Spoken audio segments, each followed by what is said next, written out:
25 cents po ng ating mahal na bansang Pilipinas. Ito po ay ang tinatawag na BSP series na may petsang 2002. Bahagi pa rin po ito ng mga coins na binigay sa akin ng aking kaibigan. Ito po ang topic na pag-uusapan natin pagkatapos lang po ng aking maigising intro.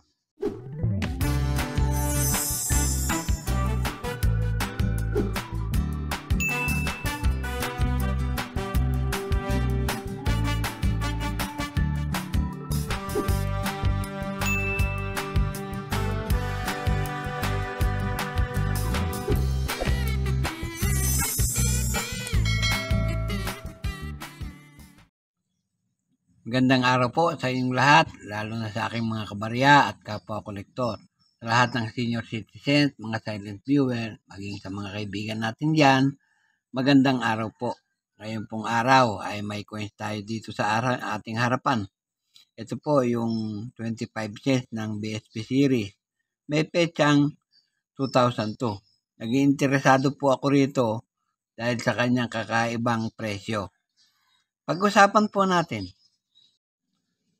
Sa harapang bahagi po ng baryang ito ay makikita natin ang kanyang denomination sa bandang gitna. 25 ayun. 25 sentimo. May nakapaikot na mga letra. Ang sinasabi ay Republika ng Pilipinas. Tapos yung petsa ng pagkakagawa, 2002. Sa likod na bahagi naman, yan makikita natin ang lumang logo ng Central Bank of the Philippines na may araw at may bundok at yung sagisag ng ating watawat ng Pilipinas. Yun po. Tapos yung nakasulat na salita, Bangko Sentral ng Pilipinas. Saka yung petsa ng kanyang pagkakagawa, 1983. Ito pong baryang ito ay kabahagi o kaparte ng coins na issue ng ating Bangko Sentral ng Pilipinas na tinatawag na non-magnetic sapagkat hindi po ito dumidikit sa magnet. Yan, yung pong magbuhat 1995 hanggang 2003 na kanyang hatian. Kasi po yung 2003 hanggang 2017 ay magnetic na po, dumidikit sa magnet. Samantalang ito ay hindi. Yan po. Nagkaroon po ako ng interest sa mga baryang ito sapagkat nakita ko po sa numista ang kanyang mataas na presyo. Ang komposisyon po ng baryang ito ay brass kaya po hindi dumidikit sa magnet. Kaya ang diameter ay 20 mm. Tumitimbang po ng 3.8 grams at may kapal na 1.5 mm. Bilog din ang hubog niya, nakikita nyo naman, at mild ang technique na ginamit. Middle alignment, ang orientation, may number po na number 1682. Ang reference number, KM number 271, school number 118. Pare-pareho pong coins ito ng ating mahal na bansang Pilipinas. Yan.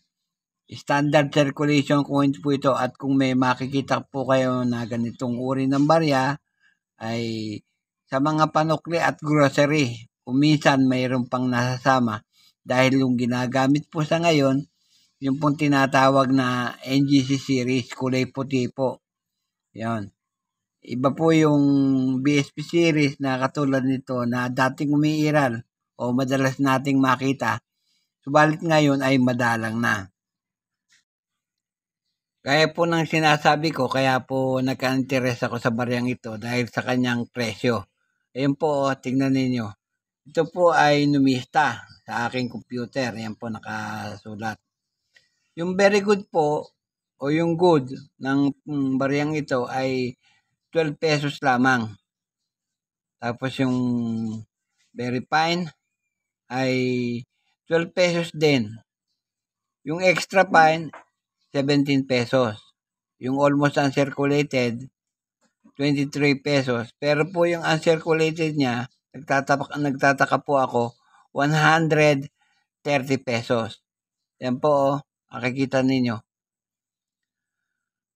Napakalaki po ng kanyang barya.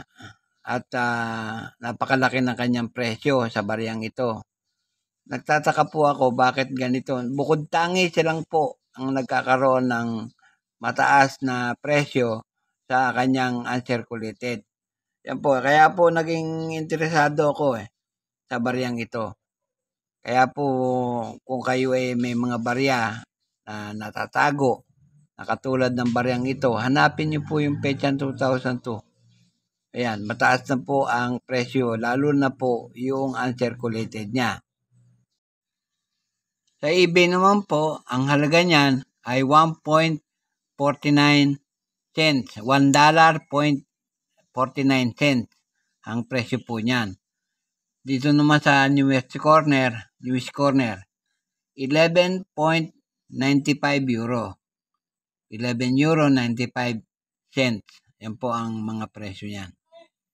Hanggang dito po ang aking video. Wala na po akong ibang maidadagdag pa. Salamat po ng marami sa inyong walang sawang pagtangkilik sa aking mga vlog. Walang saygil at walang sawa po akong nagpapasalamat sa inyong lahat pagkat nandiyan po kayong palagi at nakasubaybay sa aking channel. Salamat po ng marami sa inyo. At sa huli ay masabi kong mabuhay tayong lahat.